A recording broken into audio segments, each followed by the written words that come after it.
ನೇಮಕಾತಿ ಪರೀಕ್ಷೆಗಳಲ್ಲಿನ ಸುಧಾರಣೆಗಾಗಿ ಯುವಕರ ವೇದಿಕೆ FYRRE ಎಂಬ ಸಂಘಟನೆ ಕಟ್ಟಿ ಸರ್ಕಾರಿ ನೇಮಕಾತಿ ಪಾರದರ್ಶಕವಾಗಿ ನಡೆಯುವಂತೆ ಹೋರಾಟ ನಡೆಸುತ್ತಿದ್ದಾರೆ.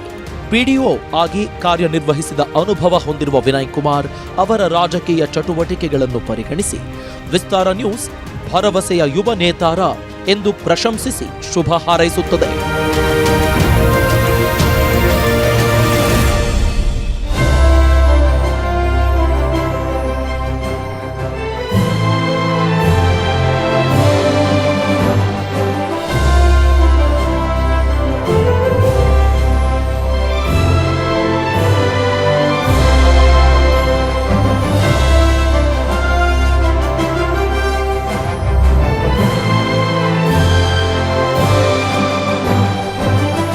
ಮೊದಲನೇದಾಗಿ ವಿಸ್ತಾರ ನ್ಯೂಸ್ ಚಾನಲ್ಗೆ ನಾನು ಧನ್ಯವಾದ ತಿಳಿಸೋದಕ್ಕೆ ಇಷ್ಟಪಡ್ತೀನಿ.